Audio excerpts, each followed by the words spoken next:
equilíbrio extraordinário que o que chamam de coincidência fez, né? Todos são levantinos. 3 de um lado do Rio Jordão, que é o nosso lado oriental, e um do lado ocidental do Rio Jordão. Então está bem começada a nossa reunião. Obrigado. Isso não é posição, estou falando só sobre a etnia. Estou falando sobre a etnia. E presididos por... Então, eu gostaria de saudar, em primeiro lugar, o nosso ministro. Vou procurar me ater rigorosamente ao tempo e dizer da satisfação de tê-lo aqui. E quero dizer que nós aprendemos, especialmente não pelo meu lado italiano, mas pelo meu lado libanês, que o senhor está na nossa casa. E, por isso, eu sou a visita.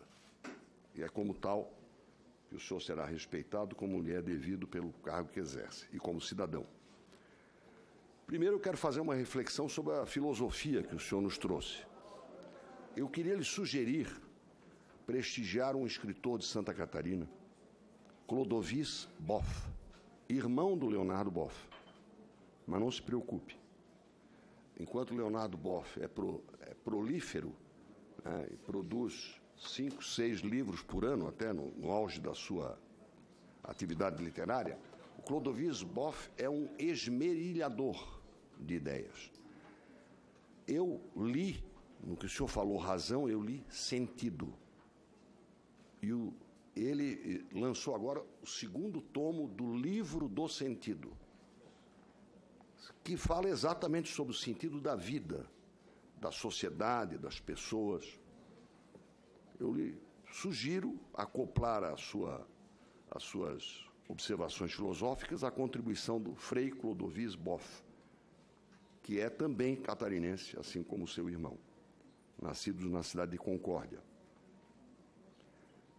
Queria também fazer uma rápida incursão sobre a personalidade do Brasil e o que nós aprendemos com os outros. Eu estava aqui quando o Itamaraty foi afetado pelas incursões do presidente Clinton para vender. Ele procurou o presidente Fernando Henrique para vender todo o aparato eletrônico e até de obras civis do Civan. Portanto, ninguém tem nos ensinado mais pragmatismo do que a presidência dos Estados Unidos, perpassando todos os seus chefes. O que faz o presidente Trump, o que ele foi fazer na Arábia Saudita, se não vender? Acertou lá um acordo, Made in America, 300 bilhões. Para que vai ser usado aquilo? Os americanos usam aquela visão do macaquinho, né? Não enxergo, não escuto e não falo. E, finalmente, tenho certeza de que a inteligência do Itamaraty sabe quem foram os financiadores do Estado Islâmico na Síria.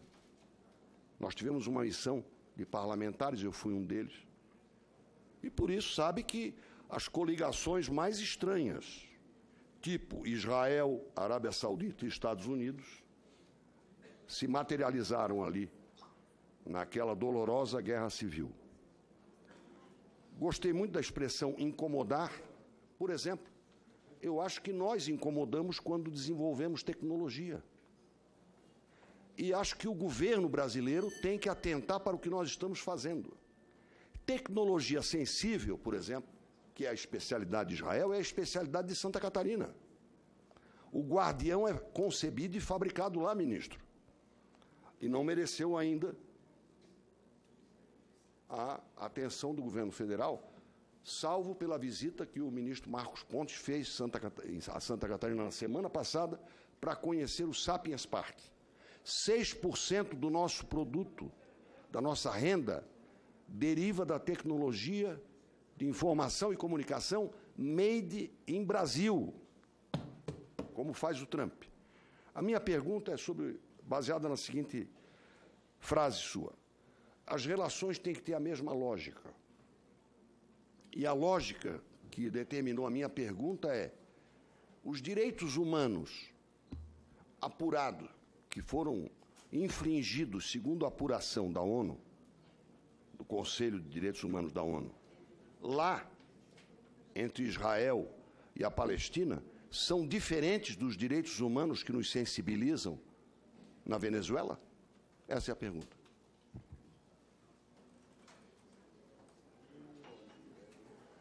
Com a palavra, o... Estou me referindo a uma decisão do Brasil contraditória em relação à autorização para investigar.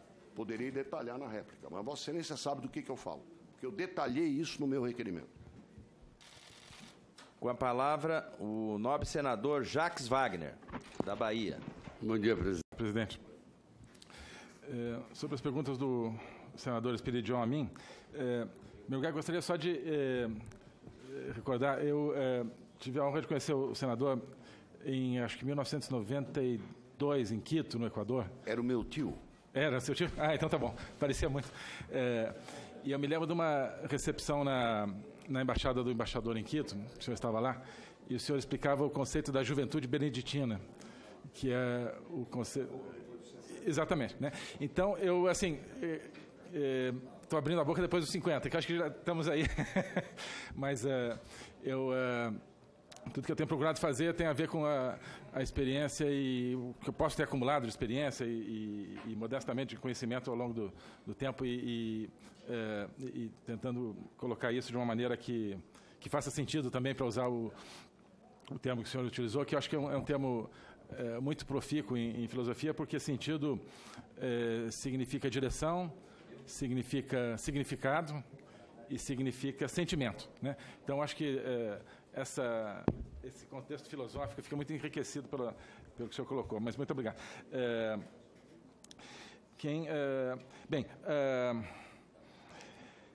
Enfim, acho que toda a questão do pragmatismo, digamos, que o senhor mencionava nos Estados Unidos, na atuação de qualquer país, eu acho que certamente isso é fundamental, mas a minha tese, pelo menos, é de que o pragmatismo só faz sentido se ele tiver um sentido, né? Se ele se basear em uma direção, em um plano, em um sentimento de identidade. E eu acho que isso é que, por exemplo, os Estados Unidos têm feito na sua relação, por exemplo, que o senhor mencionava com o mundo árabe, especificamente com a Arábia Saudita, onde... a meu ver, não foi simplesmente... Claro que não estamos aqui para falar da política americana, da nossa, mas, nesse caso, não foi simplesmente para ganhar mercados, mas foi também para que a Arábia Saudita deixasse de financiar terrorismo e que a Arábia Saudita entrasse numa onda de liberalização que acho que pode ser produtiva e tem sido produtiva para a paz em todo o Oriente Médio. Então, eu acho que nós precisamos, talvez, enriquecer um pouco esse conceito do pragmatismo. E eu concordo com Vossa Excelência quando diz que o Brasil incomoda muita gente, por exemplo, quando se capacita na área tecnológica, e eu acho que isso faz parte, isso certamente faz parte do nosso projeto desse adensamento com dois países-chave na área tecnológica, que são Estados Unidos e Israel, né? Se nós quisermos esse desenvolvimento tecnológico que ficou subaproveitado, parado há muito tempo, precisamos desses parceiros que têm tecnologia e que estão dispostos a compartilhar essa tecnologia dentro do quadro de um relacionamento mais amplo, porque isso também nós temos identificado, isso se aplica a todas as áreas, que, sobretudo com grandes parceiros, não adianta simplesmente focar em temas específicos, porque aí dificilmente esses temas dão resultado. A nossa aposta, digamos assim, eu acho que ela já está começando a dar frutos, tentar construir um relacionamento integral e colher os frutos a partir desse relacionamento. Eu tenho usado também a metáfora de que nós precisamos, em cada relacionamento, regar as raízes e cuidar do tronco para que possamos ter os frutos a partir dos ramos. Acho que no passado nós tentamos pegar o fruto direto sem ter a raiz daquele relacionamento e sem ter um tronco de amizade, de envolvimento central. Bem, e no caso específico de Santa Catarina, certamente, eu acho que, se não me engano, uma das empresas de startups que já, no contexto da nossa viagem agora a Israel, já anunciaram investimentos no Brasil, há investimentos em Santa Catarina, depois posso passar ao senhor exatamente o nome das companhias, né? É um estado que, evidentemente, pode ter uma vocação. Talvez a primeira unicórnio. Talvez a primeira unicórnio no Brasil, exatamente. Vai passar de $1 bilhão. Exato. Né? E Santa Catarina, entre outros estados, terá muito a ganhar com esse relacionamento com Israel. Em relação à nossa votação nas Nações Unidas, em termos dos direitos humanos, nós temos totalmente aqui, seguimos aqui totalmente a ideia de obedecer à mesma lógica em diferentes vertentes.